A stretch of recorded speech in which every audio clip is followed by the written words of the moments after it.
The kitchen smelled like cinnamon and apples that morning. I had been up since 5, the way I always am now that there's no one else in the house to sleep in for. I was standing at the counter, pressing pie crust into the dish my mother gave me 40 years ago, the one with the small chip on the rim that I never had the heart to throw away. The radio was on low. Outside, the oak tree in the backyard had turned completely gold. It was the kind of quiet Tuesday morning that used to feel peaceful to me. It doesn't anymore. I set the pie in the oven, wiped my hands on my apron, and picked up my phone. I don't know why I do that. It's a habit now, like checking the locks before bed. I opened my messages and I saw it. A text from my son. I want you to understand something before I tell you what it said. My son is 34 years old. He has a good job, a house in a nice suburb outside of Columbus, and a wife named Diane who has never once called me by my first name, not in 6 years of marriage. He has a daughter, my granddaughter, who turned 4 in September. I found out about that birthday from a photo on Facebook. I was not invited to the party. I sent a card and a small stuffed rabbit. I don't know if my granddaughter ever received it. My son never mentioned it. I read the text standing there in my kitchen with flowers still on my hands. It said, "Mom, we've decided Thanksgiving is just going to be us this year. It's better for Diane and honestly better for everyone. Please don't make this into something. You always make things harder than they need to be." I read it twice. Then I put the phone face down on the counter and I stood there for a long time listening to the oven hum. You always make things harder than they need to be. I have been a mother for 34 years. I buried my husband 3 years ago in October, a man named George who coached Little League and made his own hot sauce and never once in 31 years of marriage forgot my birthday. When George died, my son flew in for the funeral and stayed for 4 days, and then he went back to Columbus, and the calls got shorter and then less frequent and then nearly stopped. I understood that. Grief does strange things. People pull inward. I gave him time. What I did not do was say a word about the money. It started 8 months after the funeral. My son called, which surprised me because it was a Wednesday afternoon and he never called on weekdays. He sounded tired. He said Diane had taken some time off work and things were tight and he was wondering if I could help them out with the mortgage that month, just that once. He said he was embarrassed to ask. He said Dad would have understood. I transferred $2,200 that same evening. That once became twice. Twice became every month. By the following spring, I was sending $1,500 on the first of every month, automatically, the way you pay a utility bill. My son set up the recurring transfer himself. He texted me a thumbs up emoji when it went through the first time. I want to be honest with you because I think honesty is the only thing that matters when you get to my age. The truth is, I kept sending it partly because I loved him and partly because I was afraid. I was afraid that if I stopped, the calls would stop too, and then there would be truly nothing left. George was gone. My daughter lives in Portland, and we are close in the way that long-distance relationships allow, which means we talk on Sunday evenings and visit twice a year and love each other from a careful distance. My son was 40 minutes away. The money felt like a thread. I held on to it. I also want to be honest about something else. I am not a woman without resources. George had life insurance. We had savings. I own this house outright. I am not wealthy, but I am comfortable, and my son knew that. He had known that since the estate was settled. I sometimes wonder now if that is when things shifted, though I cannot say for certain. What I can say is that in the 2 years I was sending that money, my son brought my granddaughter to see me exactly once. She sat on my couch for 45 minutes while Diane scrolled her phone. And then they left because Diane said the drive back would be worse if they waited. My granddaughter had applesauce on her chin when she walked in, and I wiped it off, and she looked at me with George's eyes, that particular shade of gray-green, and I thought my heart would simply stop from the weight of it. That was 14 months before the Thanksgiving text. I stood at my counter for a long time that morning. The pie was baking. The house smelled warm and good. I thought about calling my son, about trying to understand what I had done wrong, about asking him gently what he meant by, "You always make things harder." I thought about driving to Columbus and sitting down with him and Diane and trying to talk it through the way adults should. Then I thought about the thumbs up emoji. I thought about the birthday card I never got confirmation of. I thought about Diane scrolling her phone on my couch while my granddaughter sat stiff in her good jacket. I thought about 14 months of $1,500 on the first of every month and one visit in 2 years, and my son texting me on a Tuesday morning to tell me not to come for Thanksgiving and not to make it into something. I picked up my phone. I went to my banking app. I found the recurring transfer. My finger hovered over it for probably 30 seconds. Then I canceled it. I put the phone back down. I went to the oven and I checked my pie. The crust was turning a perfect gold around the edges, just the way George always liked it. I stood there in the warmth of the open oven, and for the first time in a very long time, something in my chest felt still. I called my daughter that evening, not to tell her what happened. I didn't want to do that yet, but just to hear her voice. We talked for an hour and a half. She told me about a hiking trail she'd found outside Portland, and a book she'd been reading, and a funny thing her cat had done. I laughed twice, real laughs, the kind that come up from somewhere deep. When I hung up, I sat in George's chair by the window and watched the oak tree in the last of the light. I slept better that night than I had in months. My son called the next morning at 7:52. I was in the backyard with my coffee, which is something I have started doing because George always said I spent too much time indoors, and he was right. I saw my son's name on the screen. I watched it ring. I watched it go to voicemail. He called again 12 minutes later. Voicemail. He called again 12 minutes later. Voicemail. The third call came at 9:15. By then I was inside sitting at the kitchen table with a second cup of coffee and the crossword from the newspaper. I looked at his name on the screen for a long moment. Then I set the phone down and went back to the crossword. He left a message on that third call. I listened to it later. His voice was tight in the way it gets when he is trying to sound calm and isn't. He said there must have been a problem with the bank. He said the transfer hadn't gone through. He said could I look into it and call him back as soon as possible. He said it was important. There was no how are you. There was no I'm sorry about the text yesterday. There was no mom. Just the transfer. Just could I look into it. I did not call him back that day. I went to the grocery store instead. I bought good things. A small beef roast, fresh rosemary, a bottle of red wine that cost more than I usually spend. I came home and I put the roast in the slow cooker, and I opened the wine at 4 o'clock in the afternoon because I am 63 years old and George is gone, and I will open wine at 4 in the afternoon if I want to. I sat in the kitchen while the house filled with the smell of rosemary and beef, and I thought about my life. I thought about the woman I was before George died and the woman I had become since, and the difference between the two. The woman before had opinions and plans and a laugh that arrived without permission. The woman after had a banking app and a recurring transfer and a habit of checking her phone the way you check a wound. I thought about what my son had said in that voicemail, the problem with the bank. Not Mom, I think I understand what happened and I owe you an apology. Not Mom, I said something unkind yesterday and I've been thinking about it. Not Mom, I miss you and I'm sorry that Diane and I have been so absent and I want to do better. The problem with the bank. My son called again the following morning, and this time I answered. He went straight to the transfer. Was there a problem with my account? Had something changed? He could help me sort it out if I needed. He knew banking stuff could be confusing sometimes. I let him finish. I want you to know I was not cruel. I did not raise my voice. I did not bring up the text from Tuesday or the birthday card or the 14 months or Diane on my couch with her phone. I simply said, there's no problem with my account. I canceled the transfer. There was a silence. Benny said, what do you mean you canceled it? I said, I mean I went into the app and I stopped the payment. It's canceled. Another silence, longer this time. He said, Mom, we count on that. And I want you to hold that sentence for a moment, because I have turned it over in my hands every day since and it still takes my breath away a little.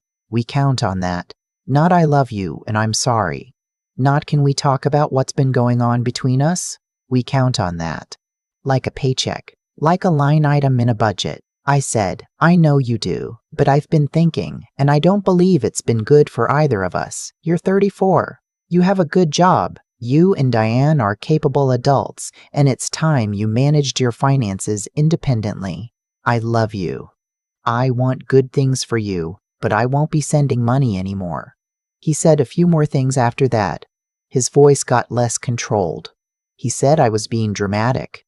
He said this was completely out of nowhere. He said Diane was going to be very upset. He said, and this one I did not expect, he said that I needed to think about what would happen when I was older and needed help, and whether burning bridges now was really the smart move. I breathed through that one. It cost me something to breathe through it without saying what I wanted to say. But I breathed through it. I said, "I hope that when I'm older, we'll have a better relationship than we do right now. I truly hope that. I love you. I have to go." I hung up. I stood in my kitchen, and I was shaking slightly the way you do after something has been building for a long time and then releases all at once. I gripped the counter and I breathed, and I looked out the window at the oak tree, which had lost most of its leaves by then, and stood bare against a white sky. And I thought, okay, there it is. 3 days passed, then 5. My son did not call. I spent those days doing things that surprised me. I signed up for a watercolor class at the community center, something I had been talking about doing since before George died. I had lunch with my neighbor Carol, who is 71 and funny and has been inviting me to things for 2 years while I declined. I drove to the nature preserve on the edge of town, where George and I used to walk on Sunday mornings, and I walked it alone, the whole 3 miles, and I cried a little in the middle, and then I kept going. On the 8th day, my son called again. His voice was different this time, quieter. He asked if we could talk. I said yes. He didn't apologize right away. It wasn't a clean or simple conversation. I won't pretend it was.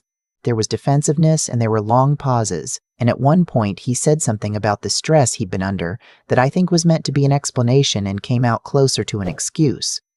But somewhere in the middle of it, something shifted. He got quiet in a different way, and he said, "I've been treating you like you're just there. Like you'll always be there and you don't need anything from us. And that's not fair. I know it's not fair." It wasn't enough. It wasn't everything. But it was something real, and in my experience, real is rarer than people think, so I received it carefully. I said, "I need to actually see you. I need to see my granddaughter. Not a visit where Diane is counting the minutes. A real one." He said he would talk to Diane is counting the minutes. A real one. He said he would talk to Diane. I want to be clear-eyed with you. I don't know how this ends. I am not someone who believes that one honest phone call repairs 2 years of distance. I know my son has things to work out with Diane, and that some of those things have nothing to do with me, and that grown children and their parents don't always find their way back to each other, no matter how much love is there underneath. I know that. What I know just as certainly is that I will not purchase proximity. I will not buy my way into my own family. I am 63 years old and I raised that boy with everything I had, and I cooked for him and drove him to practice and sat up with him when he was sick and stood in a cemetery 3 years ago in October holding his hand while we buried his father. And I deserve to be treated like a person who matters. Not a bank, not a utility, a person. My daughter came to visit for Thanksgiving after all. She flew in from Portland and slept in the guest room, and we cooked together all day Wednesday, flour on our hands, the radio on loud, laughing at nothing. On Thursday morning, I set the table with the good dishes, the ones from George's mother that I only use on occasions that count. We had turkey and 3 kinds of pie, and we sat at the table for 2 hours, talking after the food was gone. My son did not come. I won't lie to you and say that didn't hurt. It did. It hurt in the specific wordless way that only your children can hurt you, down in a place where the logic doesn't reach. But I sat at that table with my daughter and the good dishes and the pie I made from scratch and the oak tree just visible through the dining room window, bare and patient against the November sky, and I felt something I hadn't felt in a long time. I felt like myself. I don't know what happens next with my son. I stopped trying to script it. What I know is that I made a decision in my kitchen on a Tuesday morning with flour on my hands, and it was the right one, and I would make it again. Sometimes love has to stop funding its own disrespect before it has any chance of becoming something real. I learned that late. But I learned it. If you're in a situation that feels like mine, If you've been holding on to someone with money because you're afraid to hold on to them any other way, I just want you to know that the fear on the other side of letting go is smaller than you think. There is a life waiting there. There are watercolor classes and long walks and good wine at 4 in the afternoon and your daughter laughing in your kitchen and the smell of rosemary and the particular gold of an oak tree in October. There is yourself waiting there. A little patient, still. There is something that happens to a person when they finally stop accepting less than they deserve. It isn't loud. It doesn't announce itself. It feels at first almost like nothing, just a quiet steadiness settling in where the anxiety used to live. That's what I felt when I canceled that transfer. Not triumph, not anger, just stillness. I think about the years I spent sending that money and telling myself it was love. And it was love in part. I won't take that away from myself. But it was also fear dressed up as generosity. I was paying to matter. I was paying to stay connected to a son who had quietly decided that connection was optional as long as the deposits were not. When I finally saw that clearly, I couldn't unsee it. The cause and the effect, when you trace them honestly, are never mysterious. I had taught my son over years of silent giving and swallowed hurt that my presence in his life had a price, and that price would always be paid. Every time I transferred the money without asking for anything in return, not a visit, not a phone call, not even an acknowledgement, I confirmed for him that this arrangement was acceptable, that I was acceptable on those terms. We don't think of it that way in the moment. We think we are being kind, being patient, keeping the peace. But what we are really doing sometimes is writing a contract we never intended to sign. What changed the equation wasn't rage. It was clarity. A text on a Tuesday morning that was just honest enough to show me exactly what I had become in my son's eyes. Not a mother, not a person with her own grief and loneliness and needs, but a resource. Manageable, reliable. Don't make it into something. That kind of clarity is a gift, even when it arrives wrapped in cruelty. Wisdom, I've come to believe, is not what you accumulate in good times. It's what you're willing to face in difficult ones. It took courage, not the dramatic kind, but the quiet kitchen counter kind, to look at 2 years of distance and one dismissive text and decide that I was worth more than what I had been accepting. That is not a small thing. Many people spend their entire lives unable to make that decision, not because they lack love, but because they lack the willingness to risk discomfort for the sake of their own dignity. Strength is not the absence of pain. I cried on that walk through the nature preserve. I felt the hurt of an empty chair at Thanksgiving, like a physical weight. Strength is continuing anyway. Signing up for the watercolor class anyway. Having lunch with Carol anyway. Opening the wine at 4 o'clock and sitting in George's chair and choosing, deliberately, to still be present in your own life, even when the people you love most have made you feel invisible. My son said something real eventually. It wasn't perfect and it wasn't everything, but it was real. I think that happened precisely because I stopped making it easy for things to stay the same. Growth, in people, in relationships, in families, almost never happens in comfort. It happens at the edge of consequence when someone finally loves themselves enough to say, this far and no further. I am still learning what that looks like for me. I suspect I will be learning it for the rest of my life. But I know this. The woman who stood at that counter with flour on her hands and canceled that transfer made a choice for her own life. And every good thing that came after, my daughter's laugh, the smell of rosemary, the watercolor brushes still drying on the bathroom counter, came from that one quiet, clear, irreversible choice. You cannot control what other people do with the space you create when you stop shrinking, but you can control what you do with it. I chose to fill it with myself. Finally,